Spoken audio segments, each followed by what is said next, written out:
Tengo para ustedes, hoy quiero compartir una enseñanza y es algo que he estado estudiando y meditando en las últimas enseñanzas que les he traducido y otras cosas que he escuchado de otros hombres de Dios. Y a esta enseñanza la he titulado La bondad de Dios y la predestinación. Este es un tema muy digamos, ríspido en algunas corrientes religiosas o cristianas al hablar acerca de tanto de la bondad de Dios como de la predestinación. Se, se cree que Dios tiene el control absolutamente de todo lo que ocurre y vamos hoy a ver a la luz de las escrituras si esto en realidad es preciso o no. El Salmo 103:8, quiero que veamos algunos pocos versículos de lo que la Escritura nos enseña de cómo es Dios y de quién es Dios. El Salmo 103, versículo 8 dice, misericordioso y clemente es Jehová, lento para la ira y grande en misericordia. No contenderá para siempre ni para siempre guardará el enojo. No ha hecho con nosotros conforme a nuestras iniquidades, ni nos ha pagado conforme a nuestros pecados. Porque como la altura de los cielos sobre la tierra, engrandeció su misericordia sobre los que le temen. Cuanto está lejos el oriente del occidente, hizo alejar de nosotros nuestras rebeliones. Como el Padre se compadece de los hijos, se compadece Jehová de los que le temen, porque Él conoce nuestra condición, se acuerda de que somos polvo. Un padre, una madre sanos, tienen compasión de sus hijos, quieren lo mejor para sus hijos. Cuando los ven sufrir es el momento en que más cerca estamos de ellos. Si tenemos un hijo enfermo, eh, y otro hijo puede, no sé, estar teniendo un buen momento, una presentación en su escuela, créanme que de alguna forma elegiríamos estar con el hijo que más nos necesita. Dios tiene la capacidad de estar con todos, con sus hijos de igual manera, pero la escritura dice que como el Padre se compadece de los hijos, se compadece Jehová de los que le temen, porque Él conoce nuestra condición, Él se acuerda de que somos polvo, Él no está buscando nuestras fallas, Él no está mirándonos todo el tiempo para traer condenación, para traer culpa, mucho menos. Si esto fue escrito en el antiguo pacto, imagínense hoy que la sangre de Cristo nos cubre, que hemos sido lavados y limpiados por el sacrificio de nuestro Salvador. Lamentaciones 3:22 dice, por la misericordia de Jehová no hemos sido consumidos, porque nunca decayeron sus misericordias. Nuevas son cada mañana. Grande es tu fidelidad. Esto es la escritura, esto es lo que la escritura da testimonio, que tenemos un Dios cuyas misericordias son nuevas, se renuevan cada mañana y cuya fidelidad es muy grande. Nehemías describe hay un resumen ahí que ustedes pueden leer por su propia cuenta acerca de de cómo Dios cuidó y cómo Dios llevó a los hijos de Israel a través del desierto, pero vemos estos pocos versículos en Nehemías 9:16 que dice, más ellos y nuestros padres fueron soberbios, se habla de los descendientes de Abraham, Isaac y Jacob, después que salieron de Egipto, más ellos y nuestros padres fueron soberbios y endurecieron su cerviz y no escucharon tus mandamientos, no quisieron oír, ni se acordaron de tus maravillas que habías hecho con ellos. Antes endurecieron su cerviz y en su rebelión pensaron poner caudillo para volverse a servidumbre. Imagínense qué cosa tan terca y tan absurda, habiendo estado en una esclavitud tan severa y tan terrible como la que tuvo que sufrir Israel. Dice aquí que ellos de tal forma llegó a endurecerse su cerviz, como lo dice la escritura, se llegaron a tener un corazón tan duro que pensaron poner un caudillo, es decir, nombrar un líder para regresarse a Egipto. Qué cosa tan absurda. A veces el ser humano tendemos a tener esas reacciones completamente absurdas cuando no vemos las cosas totalmente resueltas delante de nosotros. Y dice, pero tú eres Dios que perdonas, clemente y piadoso, tardo para la ira y grande en misericordia, porque no los abandonaste. Aun cuando ellos le estaban dando la espalda a Dios, Dios no los abandonó.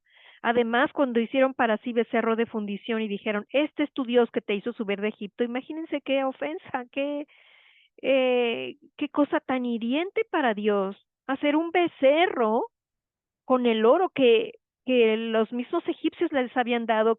Dios les había dado favor con los egipcios para que ellos salieran con oro y con plata de Egipto, y ellos usan esto para hacer un becerro de fundición y decir, este es tu Dios que te hizo subir de Egipto. Qué ofensa para Dios. Y dice ahí que cometieron grandes abominaciones. Tú con todo, por tus muchas misericordias no los abandonaste en el desierto. La columna de nube no se apartó de ellos de día, que los cubría del sol, los protegía del sol, para guiarlos por el camino, ni de noche la columna de fuego para alumbrarles, para resguardarles del frío, para alumbrarles el camino por donde habían de ir. Y enviaste tu buen espíritu para enseñarles, y no retiraste tu maná de su boca. Ellos recibían comida literalmente del cielo, y agua les diste para su sed. Los sustentaste 40 años en el desierto. De ninguna cosa tuvieron necesidad. Sus vestidos no se envejecieron, ni se hincharon sus pies, y les diste reinos y pueblos, multiplicaste sus hijos como las estrellas del cielo, y los llevaste a la tierra de la cual habías dicho a sus padres que habían de entrar a poseerla. Y los hijos vinieron y poseyeron la tierra, y humillaste delante de ellos a los moradores del país, a los cananeos, los cuales entregaste en su mano. Y tomaron ciudades fortificadas. Vean o sea, en todo este, digamos, tironeo, jaloneo que tuvieron con nuestro Dios, finalmente Dios los llevó a la tierra prometida, tomaron ciudades fortificadas, tierra fértil, y heredaron casas llenas de todo bien, cisternas hechas, viñas y olivares, y muchos árboles frutales. Comieron, se saciaron y se deleitaron en tu gran bondad. Este es nuestro Dios, a pesar de nuestra rebeldía, a pesar de nuestra humanidad, a pesar de nuestras carencias. Él es fiel, Él permanece fiel, Él es bueno, y Él hizo, aunque tardaron 40 años en tomar la posesión de la tierra prometida a causa de su incredulidad, finalmente Dios se encargó de cumplir su palabra, la promesa que les había hecho de llevarlos a una tierra prometida, y les da esta tierra donde habían ciudades fortificadas, es decir, ya eran ciudades construidas, amuralladas.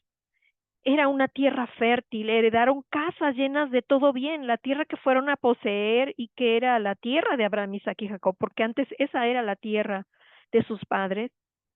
Ellos tomaron posesión nuevamente de esta tierra y heredaron estas casas llenas de todo bien, cisternas hechas, es decir, la provisión de agua, viñas y olivares, árboles frutales, y comieron y se saciaron y se deleitaron en tu gran bondad.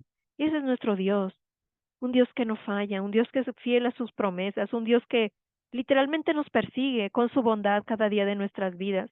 Salmo 63:3, porque mejor, dijo David, mejor es tu misericordia que la vida, mis labios te alabarán. Sabemos que David tuvo una comunión, una relación muy especial con Dios, un hombre que vivió bajo el antiguo pacto, pero con una mentalidad del nuevo pacto.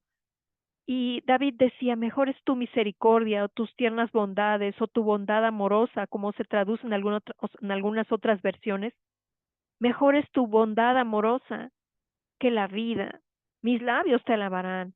Salmos 84:10, porque mejor es un día en tus atrios, también es algo que dijo David, mejor es un día en tus atrios que 1000 fuera de ellos.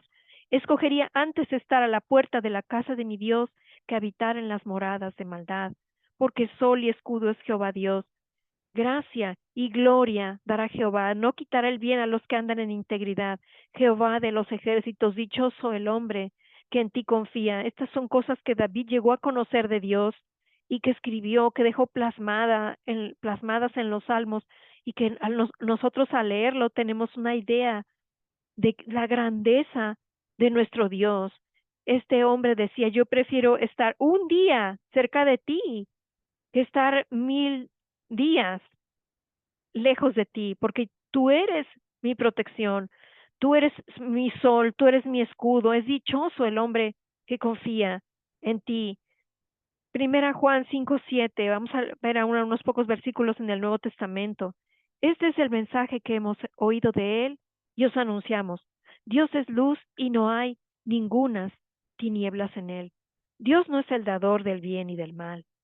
Dios no tiene todo bajo control, como la religión nos ha enseñado erróneamente en una forma, una tergiversación de la escritura, Si Dios tuviera todo en control, ¿a qué equivaldría el hecho de que haya guerras, el hecho de que haya niños que padecen enfermedades incurables, eh, de que haya tanta maldad en el mundo? Si Dios tuviera todo eso en control, eso equivaldría a que de Dios viene el bien y el mal, lo cual no es así. La Escritura dice, este es el mensaje que hemos oído de Él y os anunciamos, Dios es luz y no hay ninguna tinieblas en Él.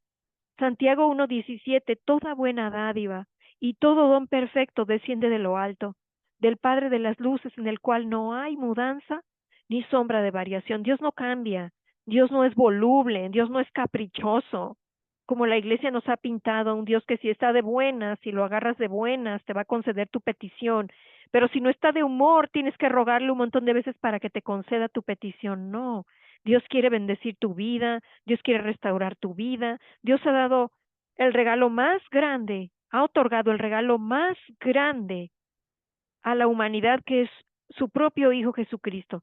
Así que, ¿qué es lo que Él nos pudiera negar? ¿Qué no nos dará? ¿Cómo no nos dará junto con Él todas las cosas? Dice la Escritura misma.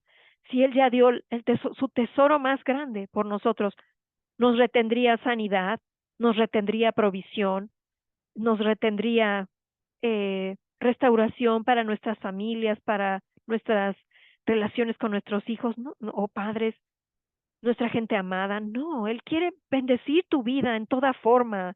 Él está deseoso, Él está más deseoso de darte que tú de recibir. Mateo 5:45 dice, para que seáis hijos de vuestro Padre que está en los cielos, que hace salir su sol sobre malos y buenos y que hace llover sobre justos e injustos. Dios hace salir el sol, que es una bendición. Si ustedes han pasado, que seguramente lo han hecho, por días en que hace frío o en que llueve mucho y pasan días que no sale el sol y realmente extrañamos el sol.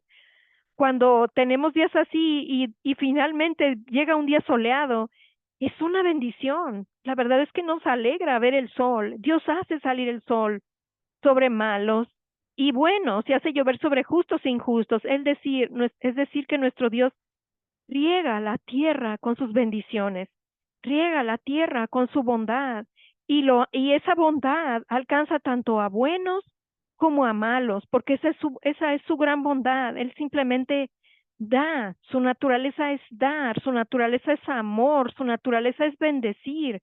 Entonces, para él no hay ningún inconveniente en darnos la luz del sol y hacer llover sobre justos e injustos.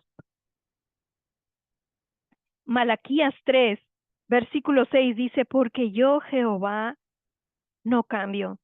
Dios no es variable, Dios no es voluble, como ya hemos dicho. Dios es bueno. Yo, Jehová, no cambio. Él es la persona o el ser más consistente que podríamos jamás, con quien jamás podríamos tratar. Si Él ha prometido en su palabra algo, Él es honorable para cumplirlo. Él quiere cumplir su palabra en tu vida. Él quiere ver tu vida llena de abundancia. Él quiere verte saludable. Él quiere ver tu familia próspera. Él quiere verte a ti y a tus seres amados saludables. Esa es su bondad. Esa es su naturaleza. Ese es su deseo y por eso envió a su Hijo Jesucristo. Y quiero leerles enseguida un devocional de Barry Bennett, muy interesante, que se llama ¿Dios tiene el control? Esta es una pregunta. ¿Dios tiene el control? Una de las muchas tradiciones antibíblicas de los hombres es el dicho Dios tiene el control. Esto se suele decir en respuesta a alguna tragedia, desastre o enfermedad. Parece algo piadoso de decir y parece reconocer a Dios, pero ¿qué es exactamente lo que Dios controla? ¿Dios te controla a ti? Si eres honesto, tendrías que decir que no.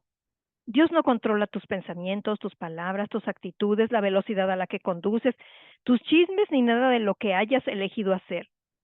Si Él te controla a ti, si Él no te controla a ti, ¿por qué crees que controla a todos los demás o todo lo demás? Cuando dos personas que viven para la carne tienen un conflicto, ¿Dios controla a alguno de ellos alguno de ellos y el resultado del conflicto? Si dos naciones persiguen objetivos impíos y tienen un conflicto, ¿Dios controla el resultado de ese conflicto? ¿Dios controla el genocidio? ¿La matanza y el sufrimiento? ¿Cuál es el papel de Dios en los asuntos de los hombres? En el principio Él le dio la tierra al hombre.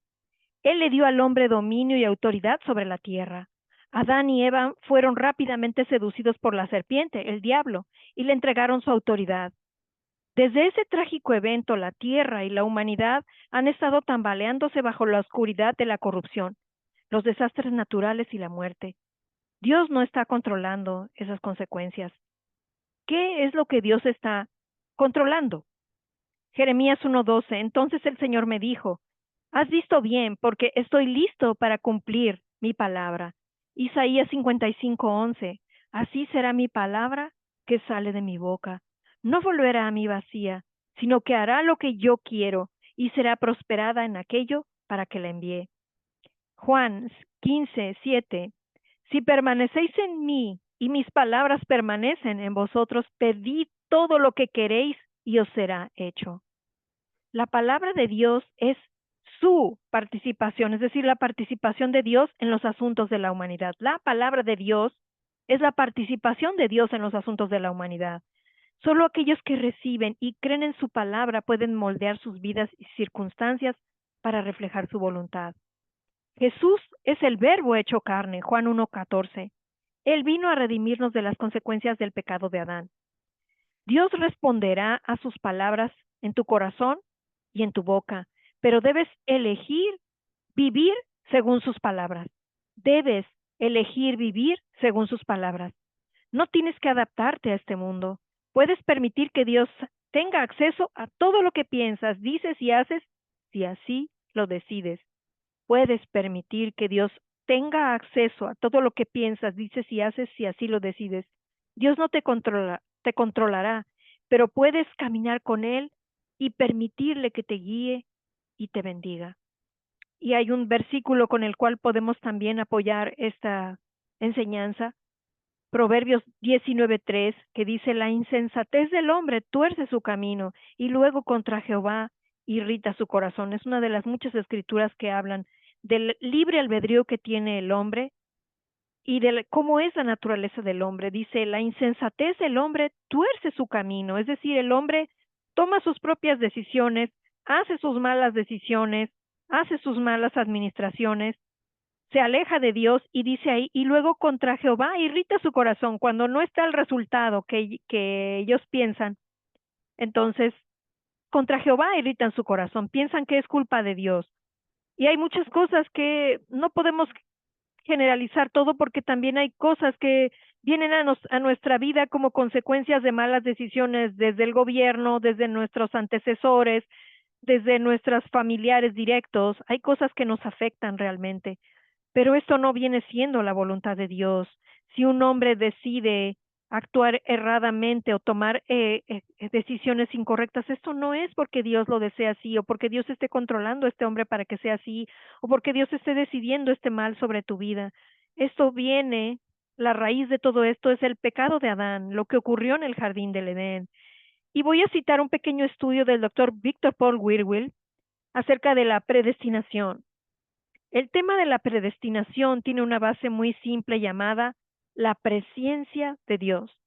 Predestinación sin previo conocimiento haría a los seres humanos peones de Dios. ¿A qué se refiere esto? La gente piensa que Dios elige y la escritura dice, es verdad, la escritura dice que Dios nos escogió desde antes de la fundación del mundo, pero más correctamente traducido esto debería decir que Dios supo desde antes de la fundación del mundo quién creería y quién no. No es que Dios nos haya elegido a unos de esta forma, a unos para renacer y a otros no. A ver, Dios, voy a elegir a Mengano, Sultano y Perengano y los otros no. Arbitrariamente, solo porque él quiso, solo porque le dio la gana, solo porque es caprichoso, no. Entonces, eso es de lo que está hablando este pequeño fragmento. La predestinación tiene una base muy simple llamada la presciencia de Dios, es decir, el preconocimiento de Dios.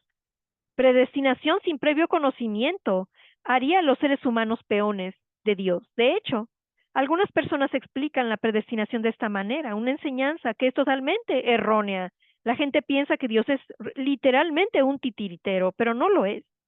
Nuestro Dios no elige a algunos de nosotros para el cielo y a otros para el infierno. Más bien, Él sabe de antemano, por su presencia, las elecciones que vamos a hacer. Cada persona dispone en su propia mente si él o ella quiere ser salvo e ir al cielo o quedarse no salvo y aceptar las consecuencias. Cada uno decide si creer a Dios o rechazarlo.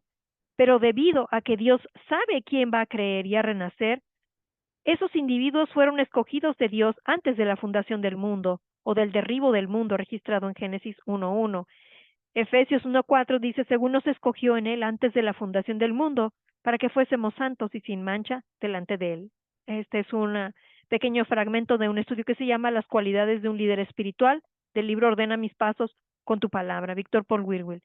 Ahora, hay una frase que por ahí comentamos un querido hermano y yo hace poco, hablando acerca de este tema, y lo citan mucho los cristianos que dicen, es que no se mueve o no se cae la hoja de un árbol sin la voluntad de Dios.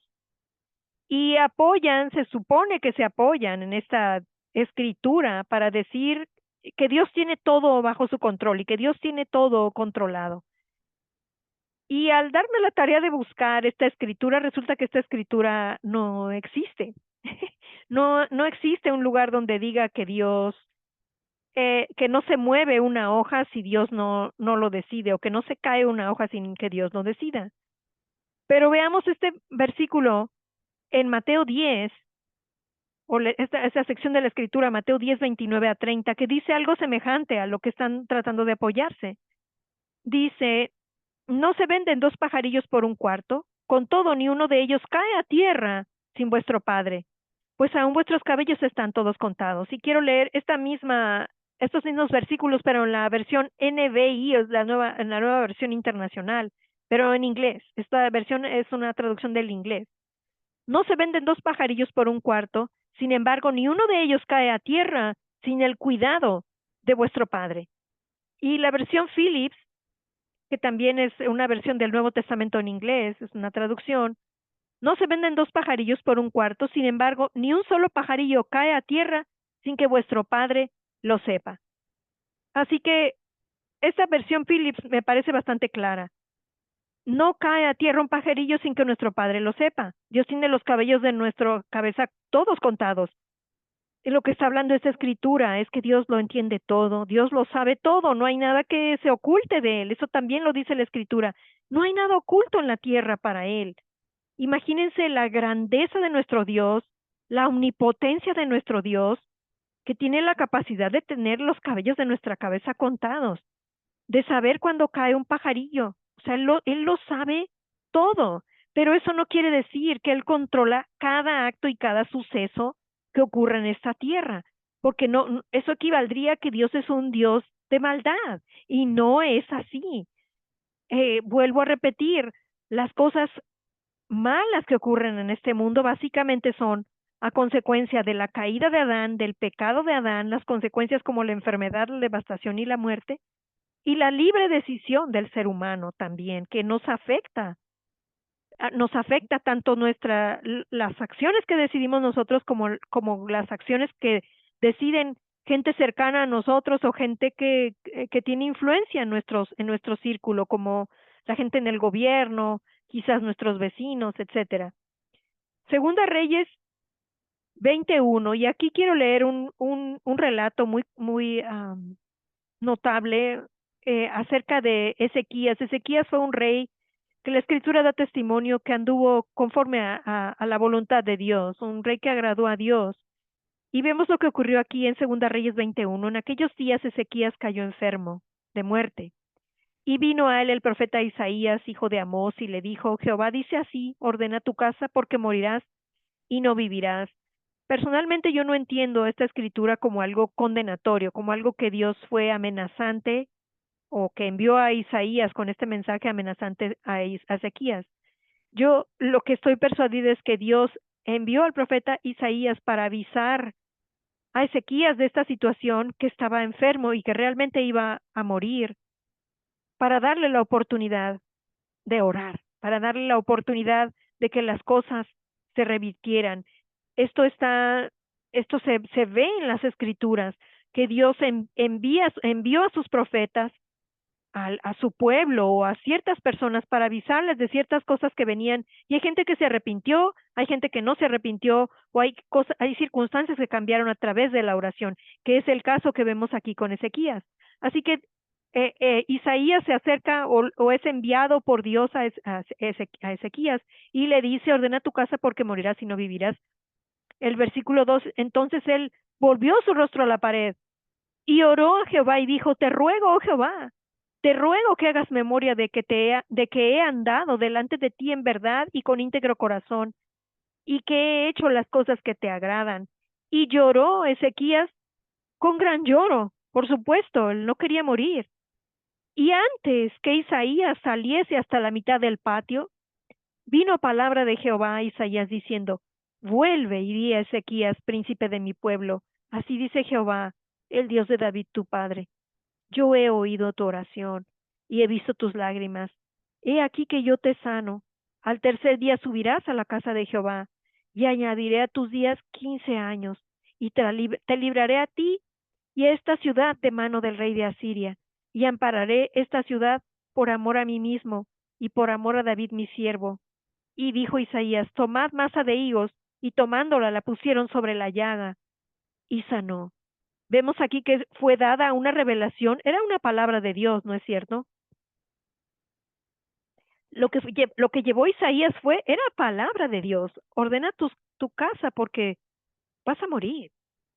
¿Y qué hizo Ezequías? Ezequías tendría la libertad de decir, bueno, sí, estoy cansado, sí, lo que sea, voy a morir, pero él no quiso morir. Él dice ahí que volteó su rostro a la pared y lloró con gran lloro, oró a Dios y le pidió que se acordara de él, que lo librara. Y aquí Ezequías aludió, dice, yo he andado delante de ti en verdad y con íntegro corazón y he hecho las cosas que te agradan. Nosotros a lo que podemos aludir a Dios y por lo que podemos orar a Dios es por el sacrificio de nuestro Salvador, a causa de lo que Él hizo. Por amor a nuestro Señor Jesucristo, a causa de esa obra perfecta que Él hizo en nosotros, nosotros podemos orar porque situaciones cambien y sean revertidas. Y Dios es poderoso para revertir tu circunstancia cualquiera que ésta sea. No hay gigante tan grande que Dios no pueda derribar. No hay enfermedad tan grande que no tenga que doblar rodilla ante el nombre de Jesucristo. No hay situación adversa que no tenga que doblar rodilla ante el nombre de Jesucristo. Si tú oras y clamas y pides y crees, realmente Dios te va a escuchar. Dios te ha escuchado. Dios escucha aún el gemir de tu corazón y nada hay imposible para Él. Primera Juan 4:8 dice, porque Dios es amor. Eso es lo que dice la Escritura. Para leer las Escrituras es algo que yo enseño en una clase que tengo que se llama Delicias a tu diestra para siempre y que dice, o que escribí en esa clase, o digo en esa clase, que la Biblia es un libro cerrado si no conocemos la naturaleza de Dios. Si nosotros leemos, por ejemplo, el Antiguo Testamento, comenzamos a leerlo y nos topamos con cosas que nosotros decimos, wow, esto qué duro suena, qué difícil se ve. Pero si no leemos la Biblia a la luz de saber que Dios es un Dios de bondad, que Dios es luz, que Dios es generoso, que Dios es compasivo y que Él es literalmente amor. La escritura no dice que Dios es juicio, la escritura no dice que Dios es severidad, la escritura no dice que Dios es castigo, la escritura ni siquiera dice que Él es un juez, aunque la escritura habla de un juez justo que es Dios, que da justa retribución. Ese también es nuestro Dios, ese es otro tema, pero la escritura dice, Dios es amor, Dios y amor, Dios es igual a amor, podríamos decirlo también así. Dios es amor. Primera Juan 4:10 dice, en esto consiste el amor, no en que nosotros hayamos amado a Dios, sino en que Él nos amó a nosotros y envió a su Hijo en propiciación por nuestros pecados. En esto consiste el amor. No se trata de que nosotros nos tenemos que acercar a Él y demostrarle amor y demostrarle que sí nos queremos portar bien y rogarle para que Él nos oiga, para que Él nos escuche. En esto consiste el amor, no en que nosotros hayamos amado a Dios, no es nuestro esfuerzo, no es nuestra ir a Él, Ni siquiera son nuestras buenas sombras, sino que ¿en qué consiste el amor? En que Él nos amó a nosotros. El amor es generado de Él, proviene de Él, surge de Él. Nosotros lo que hacemos es corresponderle a Él. Y envió a su Hijo en propiciación por nuestros pecados. Él envió a su Hijo muchos años antes de que nosotros naciéramos y que ni siquiera supiéramos que necesitábamos un Salvador. Él proveyó esa salvación que no podríamos haber tenido por nosotros mismos. La gente que no éramos del pueblo, o que no, si no somos según la carne del pueblo judío, dice Efesios que estábamos sin esperanza y sin Dios en el mundo. Y Dios envió a su Hijo como pago, como propiciación por nuestros pecados, como un sacrificio por nuestros pecados, y ahora nos ha recibido como su familia, tanto a judíos como a gentiles. Nosotros éramos gentiles antes en la carne, ahora somos parte de la familia de Dios. Y ese es su amor. Este amor proviene de Él. Dios nos busca con su amor. No es que tú tengas que rogar a Dios, buscar a Dios, sino en que Él te busca a ti, en que Él te ama a ti, en que Él te anhela a ti. Cuando un padre amoroso eh, tiene hijos pequeños, Él anhela con todo su corazón proveer lo mejor que ellos puedan, y provee la mejor alimentación, la mejor ropa, las mejores cosas, incluso los mejores juguetes que puede a su hijo. Está pensando cómo bendecirlo, cómo cuidar de él de la manera más apropiada. ¿Por qué pensamos que un padre natural sería más bueno que Dios? No se puede comparar el amor de Dios con el amor de un padre o de una madre. Ni siquiera todo el amor de las madres juntas, de todos los padres juntos, de los buenos padres y las buenas madres juntos, se pueden comparar con el amor que Dios tiene por ti, por tu vida.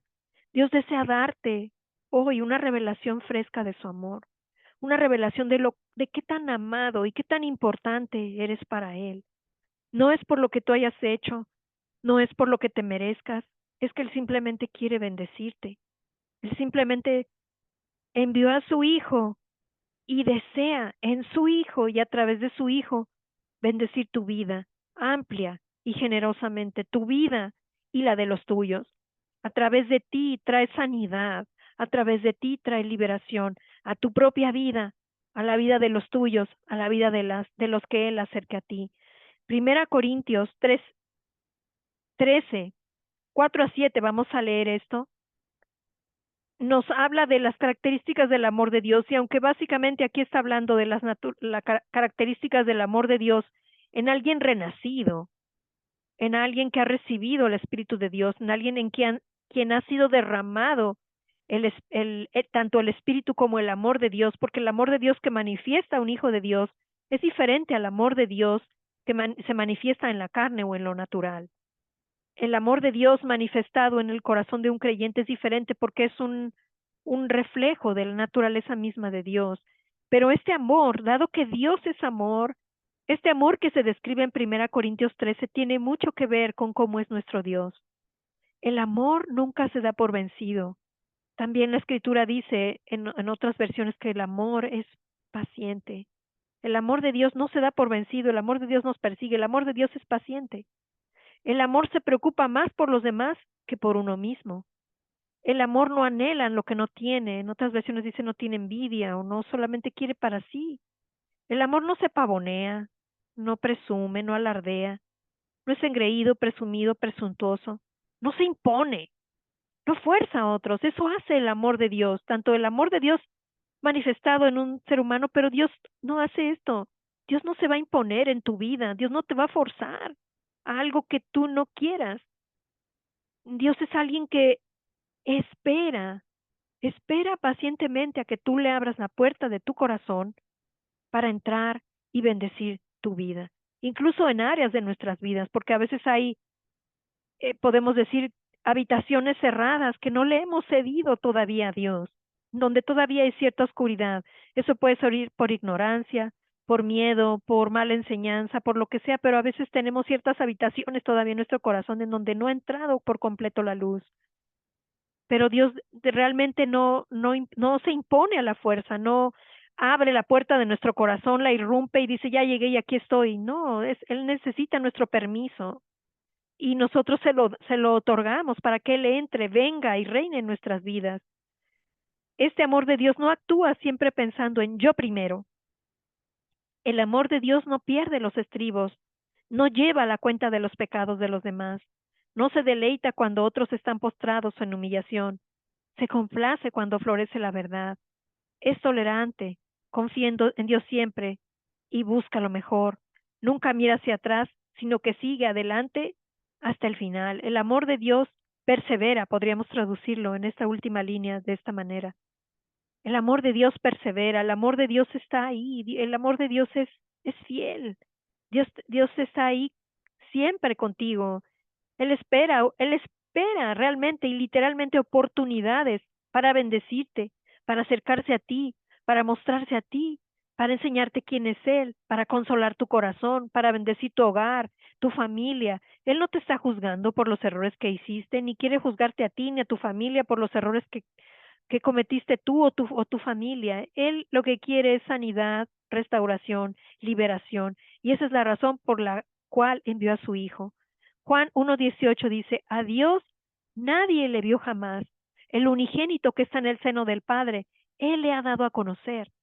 Nuestro Señor Jesucristo es el reflejo de nuestro Dios. Nuestro Señor Jesucristo, cuando vino a esta tierra, mostró literalmente la naturaleza de nuestro Dios. ¿Quién es Dios? Él enseñó, mostró en vivo y a todo color quién es Dios. Hebreos 1:2 dice, en estos postreros días nos ha hablado por el Hijo, a quien constituyó heredero de todo y por quien asimismo hizo el universo, el cual, siendo el resplandor de su gloria, es decir, Jesucristo es el resplandor de la gloria de Dios y la imagen misma de su sustancia. Jesús es lo que Dios es. ¿Cómo actúa nuestro Señor Jesucristo? Con esa compasión, con esa ternura. Nuestro Señor Jesucristo podríamos decir que es igual a sanidad, porque Él anduvo sanando. Él enseñó la escritura, Él tenía esa firmeza, Él era cero y terciopelo, era rudo con la gente religiosa, pero era tan compasivo, tan generoso y tan amoroso con la gente en necesidad, con la gente pecadora. Él convivió con gente que los líderes religiosos no hubieran aceptado ni siquiera acercarse un poco a ellos.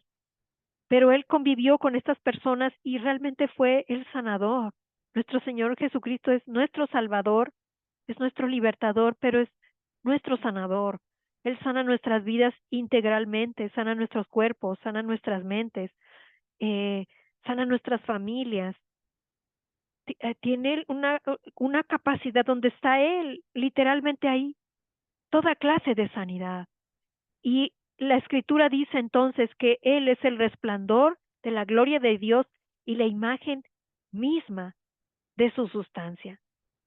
Esto es impresionante. Él dice ahí que efectuó la purificación de nuestros pecados por medio de sí mismo y se sentó a la diestra de la majestad de Dios en las alturas. Y el último versículo que quiero tocar con ustedes es Hechos 10:38. Cómo Dios ungió con el Espíritu Santo y con poder a Jesús de Nazaret, y cómo éste anduvo haciendo bienes y sanando a todos los oprimidos por el diablo, porque Dios estaba con él.